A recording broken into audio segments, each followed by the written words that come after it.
for those that don't know what happened in Georgia, people who are not qualified to vote under the rules set by the state legislature, which are the constitutional rules under the U.S. Constitution, including people who are too young, people who were not registered at their residence. Under Georgia, you could only vote if you were registered at your habitation. So you couldn't be registered at a parking lot. You couldn't be registered at a post office box. You couldn't change your registration between counties, least of all between states, before you voted, unless you did so at least 30 days before the election day. So you had to vote from you had to be registered at your residence in order to vote. You couldn't be you couldn't be felons who had not yet served your sentence. You could not have voted in another state. And you could not live in another state, be a legal resident of another state. Well, in those 5 categories, there are over 100,000 people whose ballots they counted who were one of those categories, including more than 10,000 who fit my favorite category, people who had died before they voted. We had not only live witnesses. People said, my dad died 4 days before they say he voted. He didn't vote.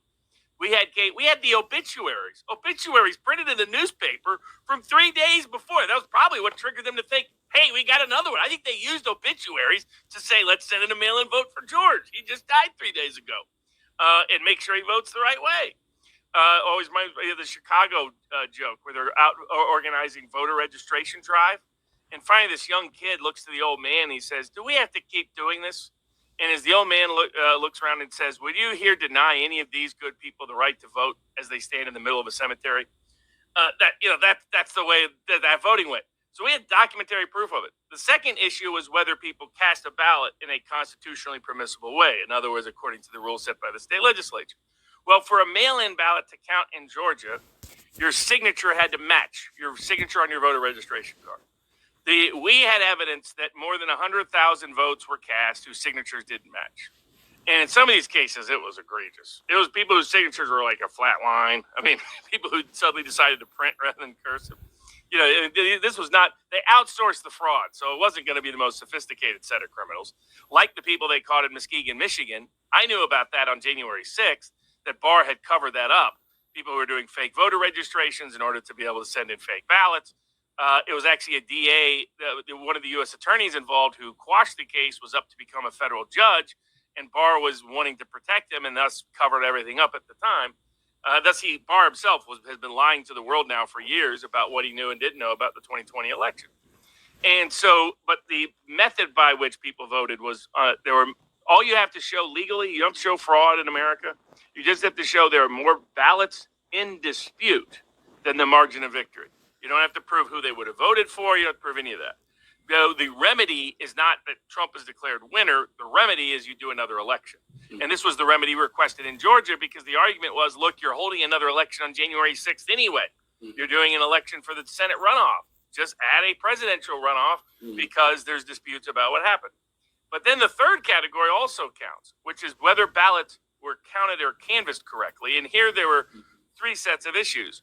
One was the Secretary of State had unsolicited, and again in violation of state law, mass mailed ballots all across the state of Georgia. Just there were people who got 3 ballots, 4 ballots, 5 ballots. I mean, it was ridiculous. He did this. He's Ratberger, as I like to call him, the Secretary of State there, who, by the way, his key assistant, who was telling everybody there was no fraud. It turned out somebody was illegally voting from that guy's own house. That's how bad it was. He didn't even know it. I mean, somebody was voting who didn't live there, and he had no idea, but he was listed as living in his house, a house he'd lived in for years. So the first part was ballots were sent out that were not supposed to be. They were in violation of state law. None of those ballots should be counted if they came back under the way the law worked. Second problem was when you canvass the ballots is when in America, what happens is you get those absentee ballots, and you're supposed to have a party observer present. We've imposed this, by the way, on the whole rest of the world. When the rest of the world it deviates in the tiniest little bit, we scream illegal election, invalid, election fraud, whether it's Africa, Asia, Latin America, Russia, you name it. Every U.S. election has been worse than every Russian election with Putin, just by any by the West's own legal standards. Because the Russian elections actually had independent third-party observers there at key points throughout the entire election process. That did not happen in Georgia. Party observers are supposed to be there during the canvassing, which is when you get the mail-in ballot, the ballot's inside the envelope. You let the party observer watch as you signature match check. Okay, here's the signature here, and to make sure it's being done on all in the up and up. Because once you separate that ballot from the envelope, you can never trace the two back to one another ever again. Well, that didn't happen. Then the counting of the ballots is supposed to be also party observed, and this is where the famous water leak case took place. So in Fulton County, they decided to take all the ballots, and rather than count them at the local precincts, remember Brexit, right? Everybody, they're counting them in all those little different places. In Fulton County, they decided to do it all at one place, which was always a problem because then you have a chain of custody issue. You don't, especially with machines, you can just print as many ballots as you want.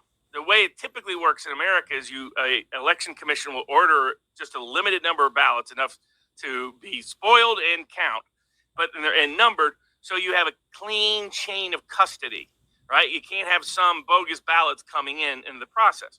When you got machines that can just print however many ballots you want, which is the way the Dominion machines worked in Georgia, then you can just replace, right? How do you know that the ballot that I put in the box is the ballot that ends up in that box that ends up counted?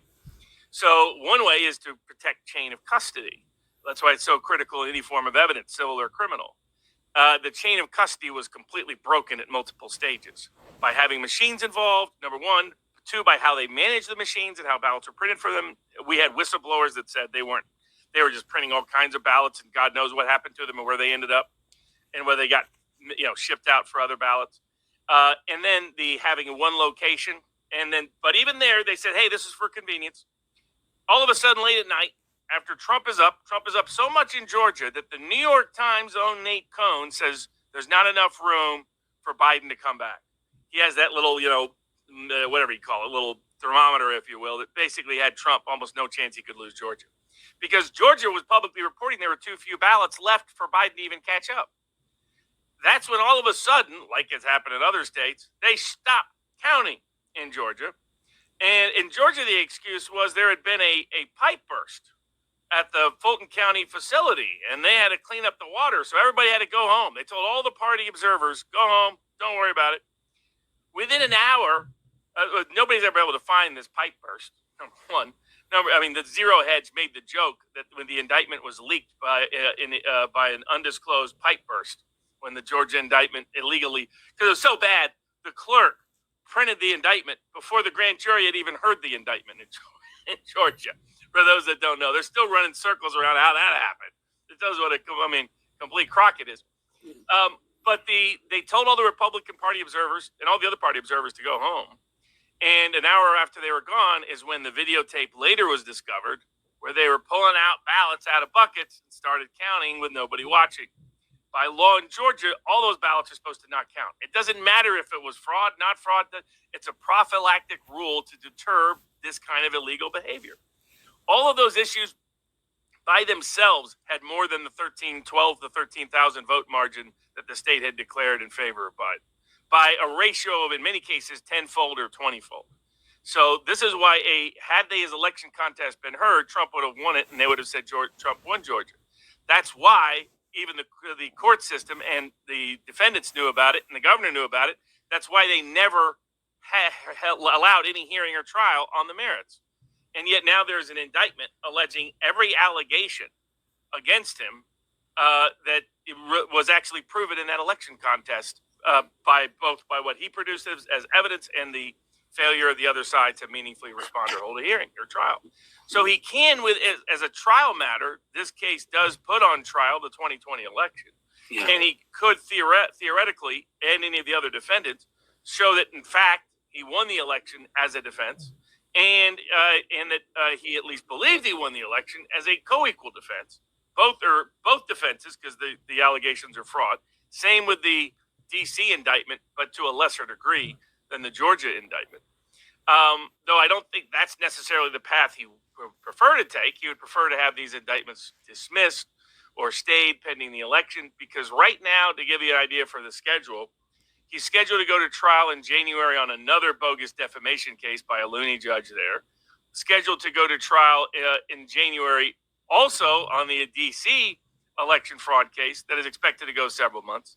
Then he's supposed to go to trial in March in New York on the Stormy Daniels case, and go to trial also in March on the Georgia case, and then come back and do the May trial on the Florida classified documents case. They're scheduling it just coincidentally so that it takes up his entire election season. And right now, the indictments contradict one another. It's clear that while there's no factual grounds for the indictment, any of these indictments, no legal grounds for any of these indictments, very dangerous constitutional grounds that these indictments even exist. It's clear that what they think is that if they get a conviction anywhere, that will be enough to convince the American voters to abandon Trump. They even have bogus polls on these grounds. That's their big gamble, is that they can criminalize the process. I mean, even Pakistan with Imran Khan hasn't gone as far as they're going with Trump. I mean, Blinken was so unaware. He talked about Navalny again. Navalny, who's like the Lyndon LaRouche of Russia, never a meaningful competitor.